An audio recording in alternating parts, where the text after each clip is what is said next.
مذہب پہ شریعت کو بدلنے کی ہے کوشش آج پہ در پہ، یہاں دستور اور آئین سے کھلواڑ ہوتا ہے، یہاں پہ ہوتی رہتی ہے سیاست ذات مذہب پہ، نزاکت وقت کی سمجھو۔ میرا مالک میری خواہش سے بڑھ کر بھیج دیتا ہے، میرا مالک میری خواہش سے بڑھ کر بھیج دیتا ہے، میں قطرہ جب بھی مانگوں وہ سمندر بھیج دیتا ہے، وہ عبرتناک کر دیتا ہے ظالم کی کہانی کو، وہی فرعون کے گھر میں پیغمبر بھیج دیتا ہے، وہی محفوظ رکھتا ہے میرے نبی کو غار کے اندر، وہی محفوظ رکھتا ہے میرے نبی کو غار کے اندر، وہی مکڑیاں جالے کبوتر بھیج دیتا ہے، وہی مکڑیاں جالے کبوتر بھیج دیتا ہے۔ بہرحال میرے دوستو، آپ کو میں بہت ہی خاموش سمجھ رہا ہوں، میرے دوستو آپ بعد میں شور کرتے ہیں، لیکن میں جب شور کرنے کے لیے کہتا ہوں تو اس وقت نہیں کرتے ہو، اس لیے جب میں کہوں تو اس وقت کرو۔ بہرحال میرے دوستو، اور مجھے ایک شعر یاد آتا ہے کہ آخر یہ نعتیہ شاعری ہے کیا چیز؟ میرے دوستو، نعتیہ شاعری کے لیے ریاضت کا داخلہ نہیں بلکہ عبادت اور عشق مصطفیٰ، محبت مصطفیٰ صلی اللہ علیہ وسلم کا داخلہ ہوتا ہے۔ میرے دوستو، یہی وہ جگہ ہے جہاں الفاظ کے دامن تنگ نظر آتے ہیں اور سعدی جیسے باکمال کو بھی بس اس پر جا کر اپنے قلم کو بند کرنے پر مجبور ہونا پڑتا ہے۔ لا يمكن الثناء كما كان حقه، لا يمكن الثناء كما كان حقه، بعد از خدا بزرگت کوئی قصہ مختصر، بعد از خدا بزرگت کوئی قصہ مختصر۔ میرے دوستو، تیرے پیریے پہ سلام ہو کہ وقار تخت مٹا دیا۔ میرے دوستو، نعتیہ شاعری میں آپ کو بتاتا چلوں کہ شیخ سعدی نے کہا بلغ الاولی بکمالہ کشف الدجی بجمالہ حسنت جمیع خصالہ صلو علیہ وآلہ، پہنچ گیا بلندی پہ اپنے کمال سے، کھول دیا اندھیریوں کو اپنے جمال سے،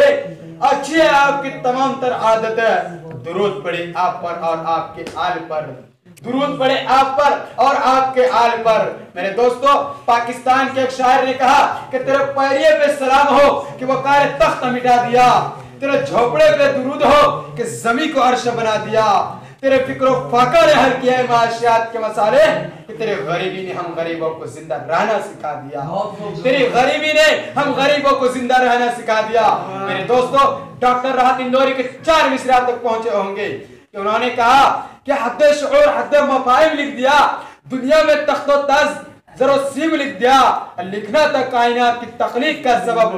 میں نے لڑتے ہاتھوں سے تصمیم لکھ دیا۔ میرے دوستو، اور مجھے شعر یاد آتا ہے کہ حد شعور حد مفاہیم لکھ دیا، دنیا میں تخت و تاج زر و سیم لکھ دیا، لکھنا تھا